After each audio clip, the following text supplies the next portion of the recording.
Hey all, welcome to TIZ. Uh, Welcome back to the analysis of Nifty and Bank Nifty.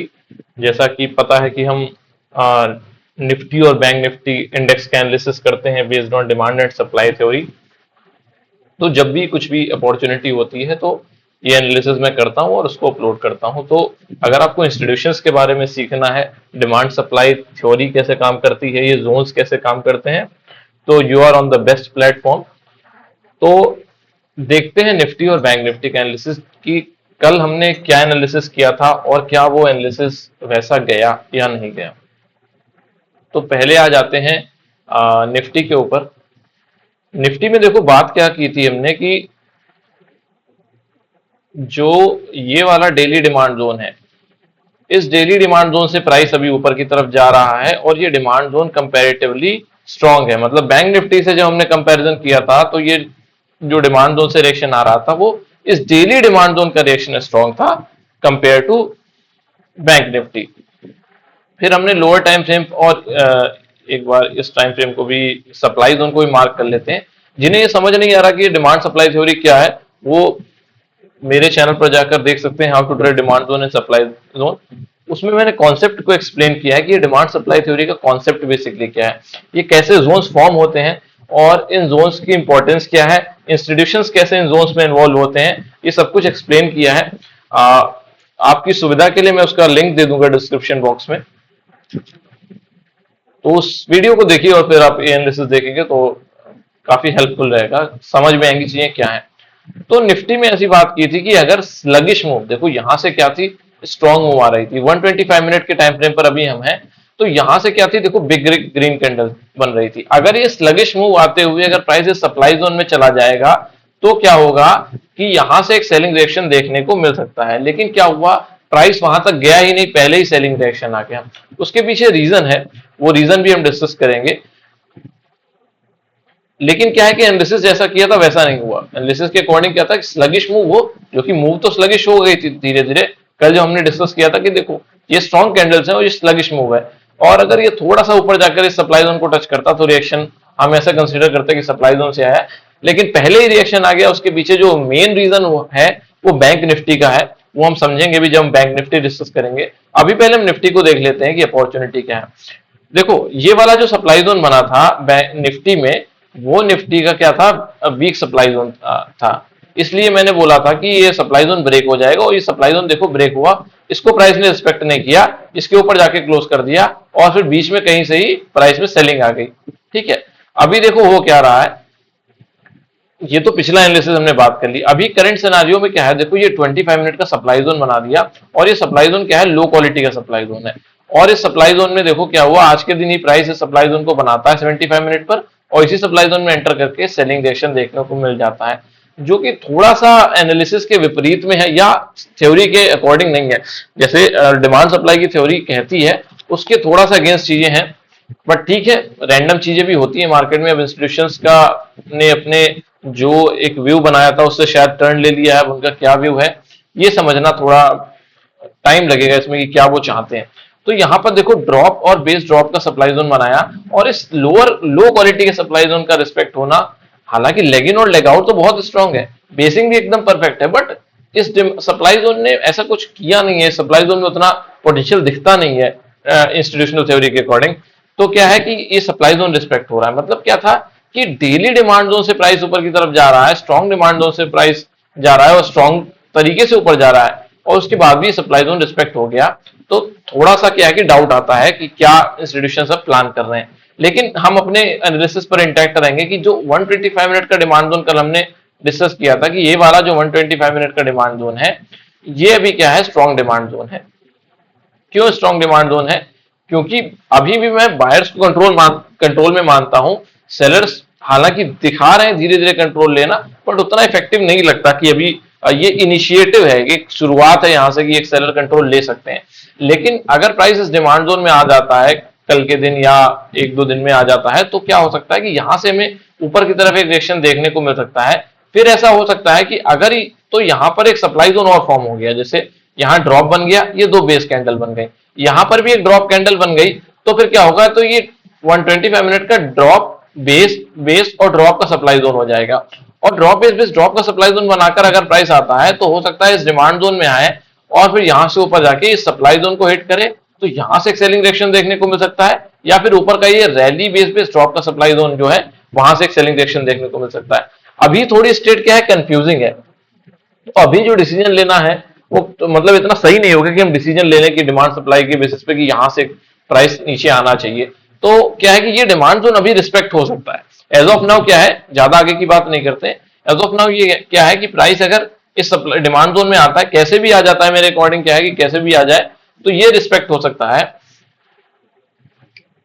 75 minute पर भी वही structure है rally based rally का। अगर 25 minute पर देख लें तो 25 मिनट पर उतना स्ट्रॉन्ग कोई डिमांड जोन नहीं दिखता। ये एक रैली बेस्ड रैली कंसीडर करना थोड़ा एग्रेसिव मेथड होगा, बट ठीक है कंसीडर करते हैं। क्या हो सकता है, इस रैली बेस्ड रैली के डिमांड जोन से क्या हो सकता है, रिएक्शन आ सकता है। ये जो रेंज है वहां से एक रिएक्शन देखने को मिल सकता है अगर प्राइस यहाँ पे इस डिमांड जोन में आ जाता है। ऊपर सेलर की बात करें तो देखो ये एक सप्लाई जोन ये बना दिया। सेलर की बात तब करेंगे जब प्राइस डिमांड जोन से चलना शुरू कर देगा, या हो सकता है इसको ब्रीच भी कर दे, जो भी इंस्टीट्यूशन ने प्लान किया होगा। अभी क्या है कि इस डिमांड जोन से एक रिएक्शन आ सकता है, ये मेरा एनालिसिस ऐसा कहता है। और अगर इस डिमांड जोन से प्राइस आता है, चला जाता है एग्रेसिवली ऊपर, अगर सेलर अपने जोन्स को लोअर टाइम फ्रेम पर रिस्पेक्ट नहीं कर रहे होंगे तो फिर चांसेस ऐसे हैं कि प्राइस यहां से डायरेक्ट सप्लाई जोन में लीड कर जाए और यहां से प्राइस नीचे की तरफ आ जाए। अब क्या है कि बैंक निफ्टी बहुत बड़ा रोल प्ले करेगी कि बैंक निफ्टी कैसे बिहेव कर रही है, क्योंकि निफ्टी तो कंपैरेटिवली स्ट्रांग थी, उसने एक सप्लाई जोन को ब्रेक भी किया था। और उस सप्लाई जोन को ब्रेक करने में देखो इस इंस्टीट्यूशन, ये जो 125 मिनट का इंस्टीट्यूशन है उसका बहुत बड़ा हाथ था, तो इसलिए मैं इस डिमांड जोन को और स्ट्रांग कंसीडर कर रहा हूं। लेकिन बैंक निफ्टी ने क्या किया, बैंक निफ्टी ने खेल खराब किया है कि जो सेलिंग बीच में आ गई, ये वाली जो सेलिंग बीच में आ गई, जो अपॉर्चुनिटी नहीं मिली हमें, वो इसलिए आ गई कि बैंक निफ्टी ने जो था उस एक सप्लाई जोन जो एग्रेसिव सप्लाई जोन था जिसके चलने के चांसेस बहुत कम लग रहे थे मुझे, क्योंकि मैंने ऐसा एनालिसिस किया था कि भाई जो डेली का ये वाला सप्लाई जोन था, ये वाला सप्लाई जोन और ये वाला सप्लाई जोन, यहां से सेलिंग आने के चांसेस है बैंक निफ्टी में, बट बैंक निफ्टी ने अपोजिट किया। लेकिन एक चीज मैंने बोली थी कि बैंक निफ्टी में क्या बाइंग है, जो बहुत वीक बाइंग आ रही है। अगर कल का एनालिसिस किसी ने देखा हो तो जो डिमांड जोन की क्वालिटी आप देखो 125 मिनट पर इसके पास है, निफ्टी के पास है, वो क्वालिटी बैंक निफ्टी के पास नहीं है। ये रैली बेस रैली का डिमांड जोन है, और देखो इसमें क्या है कि ये रैली बेस रैली का डिमांड जोन है। तो अभी क्या है, लोअर टाइम फ्रेम पर बैंक निफ्टी दोबारा बेरिश दिखने लगी है। कल के दिन मुझे क्या था, बैंक निफ्टी स्ट्रांग लग रही थी कि हाँ यहां तक इस अगर बीच में जो जोन्स बनते हैं उन जोन्स को रिस्पेक्ट करते हुए प्राइस अभी यहां तक जा सकता है।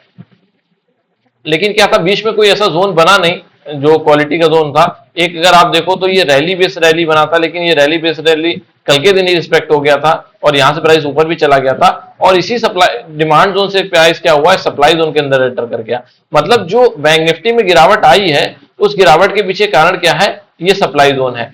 और बैंक निफ्टी ने क्या किया है, बीच में निफ्टी को भी ले डूबा है, तो बैंक निफ्टी सप्लाई जोन में एंटर कर गई, इस वजह से निफ्टी में ये सेलिंग देखने को मिल गई। अदरवाइज क्या था, जैसा हमने एनालिसिस किया था वैसे उसी अकॉर्डिंग हो सकता है निफ्टी स्लगिश बाइंग के साथ सप्लाई जोन में जाती और इस सप्लाई जोन से हमें नीचे की तरफ एक रिएक्शन देखने को मिल जाता। बात कर लेते हैं तो बैंक निफ्टी में क्या अपॉर्चुनिटी है। बैंक निफ्टी में देखो उतने स्ट्रॉन्ग डिमांड जोन अभी बनाए नहीं है कोई भी, और जो बनाए थे वो बीच में टेस्टेड हो गए। ये एक रैली बेस रैली था, अभी प्राइस क्या है कि इसी रैली बेस रैली के डिमांड जोन में आकर रुक गया है। Price conservative method, high risk method के अकॉर्डिंग चल चुका था, अभी क्या है कंजर्वेटिव मेथड के अकॉर्डिंग प्राइस यहां से ऊपर की तरफ जा रहा है। और यही एक क्या बोलते हैं डिमांड जोन था। बीच में देखो एक और डिमांड जोन है, ये रैली बेस रैली का डिमांड जोन था, और इस डिमांड जोन से भी स्लाइट रिएक्शन आया, फिर ये ब्रेक हो गया। बाकी ये वाला तो टेस्टेड डिमांड जोन था। तो क्या है कि बैंक निफ्टी की अगर बात कर लें कि क्या अपॉर्चुनिटी है, देखो ये वाला सप्लाई जोन जो 75 मिनट का सप्लाई जोन है, ये ड्रॉप बेस और ड्रॉप का सप्लाई जोन अभी ये टेस्ट हो गया, और बैंक निफ्टी भी क्या कर रही है, अपने डिमांड जोन की तरफ आ रही है जो 125 मिनट का डिमांड जोन है। तो मैं ये कंक्लूजन पर आ सकता हूं इतना एनालिसिस करने के बाद कि हमें बाइंग अपॉर्चुनिटी, मतलब अगर डिमांड जोन की बात करें तो डिमांड जोन के साथ हमें जो है वो निफ्टी के साथ जाना चाहिए, मतलब इस डिमांड जोन के साथ जाओ आप रेदर देन इस डिमांड जोन के साथ। और कोई सप्लाई जोन के अगर मतलब सेलिंग की तरफ अगर हम देखते हैं या सप्लाई जोन या सेलर के पॉइंट ऑफ व्यू से देखते हैं, तो फिर हम बैंक निफ्टी में देखते हैं कि सप्लाई जोन कोई क्वालिटी का फॉर्म हुआ है क्या। तो देखो ये वाला एक सप्लाई जोन फॉर्म हुआ था ड्रॉप बेस्ड ड्रॉप का, और इस सप्लाई जोन से आज ही के दिन क्या हो गई, सेलिंग आ गई। मतलब क्या हुआ, लोअर टाइम फ्रेम पर सप्लाई जोन रिस्पेक्ट हो रहे हैं बैंक निफ्टी में। ये रैली बेस्ड ड्रॉप का बहुत लो क्वालिटी का स्ट्रक्चर देखो, रैली बेस्ड ड्रॉप, इस रैली बेस्ड ड्रॉप में प्राइस क्या करता है, एंटर करता है। इस देखो यहां पर एंटर किया और यहां से डंप हो गया, फिर यहां पर एक ड्रॉप, दो बेस कैंडल ड्रॉप, फिर यहां पर आ गया और यहां से भी सेलिंग देखने को मिल गई। और जो बाइंग इनिशिएट हुई थी वो इस डिमांड जोन से हुई थी। तो कल के दिन क्या हो सकता है कि ये ड्रॉप बेस्ड रैली, तो डिमांड जोन क्या है कि चल सकता है, चलने को चल सकता है, बट वही चीज है कि अब बैंक निफ्टी उतना कॉन्फिडेंस नहीं दे रही है कि बायर स्ट्रांग है। लेकिन निफ्टी की बात करें तो निफ्टी को कॉन्फिडेंस दे रही है, निफ्टी में क्या है कि अभी भी बायर स्ट्रांग लग रहे हैं। तो डिमांड जोन का अगर हमें अपॉर्चुनिटी देखनी है डिमांड जोन में, तो भाई निफ्टी के साथ देखो। और सप्लाई जोन की बात करें तो सप्लाई जोन अभी इमीडिएट कोई बैंक निफ्टी में दिख नहीं रहा क्वालिटी का मुझे। हाँ, एक ये सप्लाई जोन, बट ये सप्लाई जोन भी उतना प्रॉपर नहीं है। ये ड्रॉप बेस्ड ड्रॉप हो सकता है, इस ड्रॉप बेस्ड ड्रॉप से एक सेलिंग देखने को मिल जाए, लेकिन वो उतना क्वालिटी का स्ट्रक्चर नहीं लग रहा है मुझे, तो इसको मैं एक अपॉर्चुनिटी कंसीडर नहीं करूंगा। बाकी ये हो सकता है कि आगे कोई अपॉर्चुनिटी बन जाए, लेकिन ये जो डिमांड जोन है, ये निफ्टी अगर सपोर्ट करता है बैंक निफ्टी को, तो फिर यहां से प्राइस निकल जाएगा ऊपर की ओर स्लाइटली। लेकिन निफ्टी में एक हमें अच्छी मूव देखने को मिल सकती है इस डिमांड जोन से, और हो सकता है वो मूव क्या करे, अगर इस सप्लाई जोन को भी खत्म कर दे, और या हो सकता है इस सप्लाई जोन से रिएक्शन आ जाए, रैली बेस ड्रॉप का जो ऊपर का सप्लाई जोन है यहां से रिएक्शन आ जाए। बट ऑनेस्टली अगर यहां से रिएक्शन आना शुरू होता है, तो मैं यही मानता हूं कि इसी सप्लाई जोन तक प्राइस को जाना चाहिए, निफ्टी को जाना चाहिए, फिर एक सेलिंग इनिशिएट हो सकती है। तो ये था निफ्टी और बैंक निफ्टी का analysis based on demand and supply theory. अगर आपको एनालिसिस अच्छा लगा हो तो प्लीज लाइक करिए, शेयर करिए एंड सब्सक्राइब।